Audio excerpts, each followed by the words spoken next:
All right, let's jump right in. If you're a consultant, especially in things like risk, safety, or security, there's this legal idea that flies under the radar way too often. It's called vicarious liability, and honestly, it's a hidden risk that can take your client's problem and make it your problem too. Yeah, think about this quote for a second. Vicarious liability is a silent amplifier of risk in advisory work. It's the perfect way to describe it.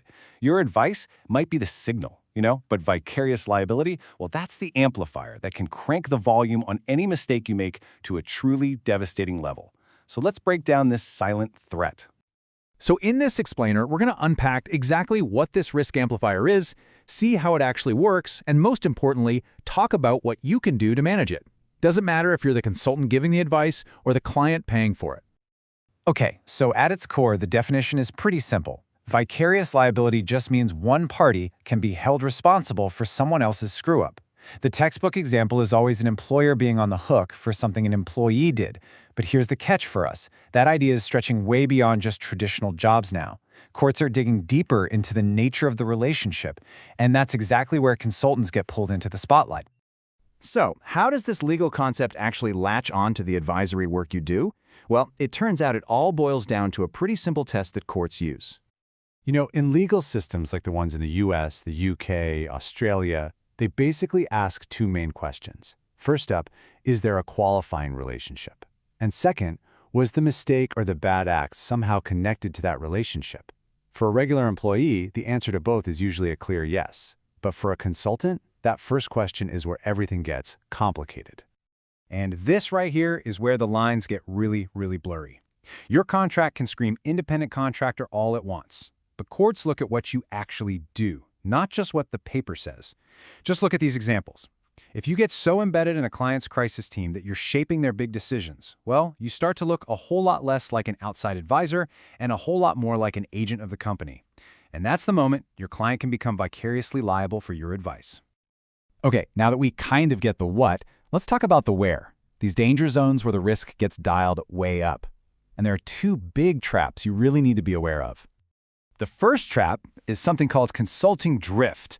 We've all seen it. It's basically scope creep, right? But this is scope creep with some serious legal teeth. It happens when you wander outside of your core, provable expertise. I mean, check out these examples. A cyber consultant giving opinions on physical security, or a resilience advisor making a call on a medical evacuation. When you give advice outside your zone of competence, you're not just risking your reputation anymore. You are creating a direct negligence risk for yourself and vicarious liability for your client. The second trap is all about the sandbox you're playing in. When your advice touches on these high-consequence areas, think workplace safety, emergency plans, critical infrastructure, the stakes just go through the roof. In these situations, if something goes sideways, believe me, the legal tolerance for any error shrinks down to almost nothing.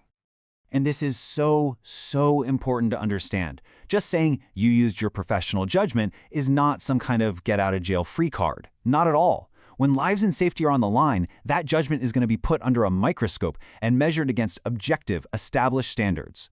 Which of course brings us to the biggest question of all. So with all this risk floating around, what's actually the best way to defend your advice? How do you prove it was reasonable? How do you protect yourself and your client? An entire court case can end up hinging on this one single question. Was the advice reasonable? So how on earth do they measure something that sounds so subjective? Well, it turns out it's not a matter of opinion at all. They don't guess. They look for a benchmark, a yardstick. And in the world of risk, security, and resilience, that benchmark is more and more a set of standards you're probably already very familiar with, the ISO frameworks.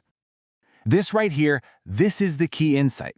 Just look at how these abstract legal questions map directly to concrete, auditable standards. A court asks who owned the risk. They can literally find the answer in ISO 31000's leadership clause. They question, was the advice competent? Well, they're basically auditing you against ISO 22301. The takeaway here is huge. Your risk governance framework is your legal defense framework. And this is exactly why following these standards is so critical. In a high-stakes environment, they stop being optional guidance or best practice, and they start being treated as the baseline for what's considered reasonable professional work. Meeting them doesn't make you bulletproof, but failing to meet them, that can absolutely sink your defense. Okay, let's get practical. Now that we know all this, What are the key controls that both consultants and their clients should be putting in place, like right now, to manage this risk? For consultants, it really is all about discipline and documentation. Define your scope with surgical precision, and then, and this is the hard part, stick to it. No drifting. Be brutally honest about your qualifications and where they end. The second you hit a gap in your expertise, you have to escalate it or bring in a partner. And this is a big one. Avoid giving operational direction unless you are explicitly authorized and insured for it. And document everything. Seriously. In the eyes of a court, if it's not written down, it never happened. And for clients, you have to remember, you cannot outsource accountability. You've got to do your homework. Vet the specific credentials for the specific job, not just the consulting firm's glossy reputation. It is so important to avoid treating your consultants like shadow executives who are making decisions for you. You need to maintain your own internal oversight and challenge their advice. Just because you paid for the advice, it doesn't transfer the responsibility for the outcome. Ultimately, it all boils down to this one powerful idea. In the world of risk, safety, and security, the consequences of bad advice can be absolutely catastrophic. And because of that, the legal and professional expectation is that your qualifications, your discipline in staying in your lane, and your governance for managing it all, they have to be just as high. So the question I'll leave you with is, are they?